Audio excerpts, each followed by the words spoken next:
বাপ চিনা দরকার ছিল যাকে, চিনলেন না তাকে। হায় যুবক, বন্ধুকে চিনলা না, দুশ্মনকেই বন্ধু বানাইলা, দুশ্মনকেই বন্ধু বানাইলা।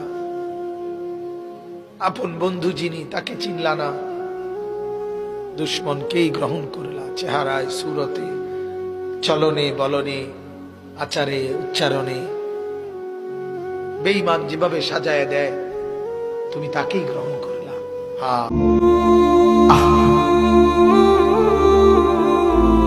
প্রিয় ভাই আমার, শেষ পর্যন্ত কিন্তু মৃত্যু নিশ্চিত।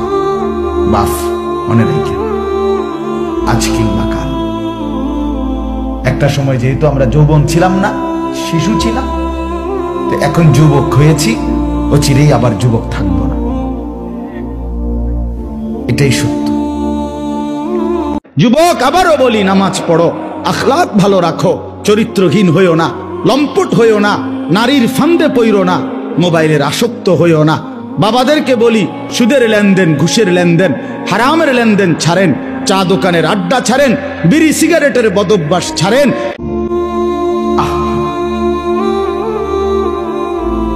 প্রিয় ভাই আমার, শেষ পর্যন্ত কিন্তু মৃত্যু নিশ্চিত। বাফ মনে রেখে, আজ কিংবা কাল। একটা সময় যেহেতু আমরা যৌবন ছিলাম না, শিশু ছিলাম, তো এখন যুবক হয়েছি, ও চিরেই আবার যুবক থাকবো না, এটাই সত্য। আল্লাহর কসম দিয়ে হাত জোড় করে বলি, ভাইয়া আমার, বন্ধু আমার, ছেলেরা আমার, তোমরা যারা নামাজ পড়ো না, আল্লাহর কসম, কবর, হাসর, আখিরাত, মিজান তো কষ্ট হবেই, মৃত্যুর মুখে তোমাদের রুহু কবজের সময়ও ভীষণ কষ্ট হবে, কষ্ট পাইবা, খুব বেশি দিন না। ফালা সাদ্দাকা ওয়ালা সাল্লা ওয়ালাকিন কাযাবা ওয়া তাওয়াল্লা। আল্লাহ বলেন, বরং সে আমার কথা মিথ্যা মনে করেছে, আর আমি আল্লাহর হুকুম থেকে মুখ ফিরাই নিয়েছি। আমি ডাকি এদিকে, সে যায় ওদিকে। আজান হয় মসজিদে, নাফরমান যায় বাজারে। মসজিদে জামাত চলে, নাফরমান চা দোকানে বসে বসে গপ মারে। বলো ছেলেরা, বলো, কত লক্ষ বেড়ি দেখলে তোমার শখ মিটবে? কত উলঙ্গ, লোনা পানি, পরিষ্কার কিতাবে আছে, আমরা পড়ছি, লোনা পানি। তৃষ্ণার্ত ব্যক্তি যদি পানি, লবণাক্ত পানি খায়, তৃষ্ণা মেটে না। কি মিটে না? বরঞ্চ আরো তৃষ্ণা হয়। যতক্ষণ পর্যন্ত পবিত্র পানি, মিষ্টি পানি পান না করে, ততক্ষণ তার তৃষ্ণা নিবারণ হয় না। এই জন্য লোনা পানি তৃষ্ণা নিবারণ করে না, বরং আরো কি বানায়? তৃষ্ণার্ত বাড়ায়, তৃষ্ণা বাড়ায়।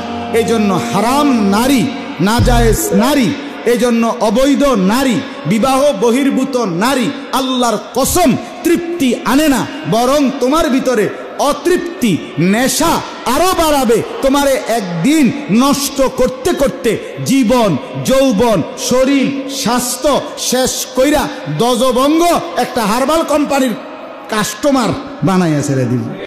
বান্দা যদি বলতে পারে দিল থেকে, আল্লাহ আমি গুনাহ ছেড়ে দিলাম, আর করব না, ওয়াদা দিলাম, আমি লজ্জিত মাওলা, আমি মাফ চাইলাম, আল্লাহর কসম, আল্লাহ বলেন, উলাইকা জাযাউহুম মাগফিরাতুম মির রাব্বিহিম, আমি ওয়াদা দিলাম বান্দা 90 বছরের গুনাহ আমি একসাথে মাফ করে দিলাম।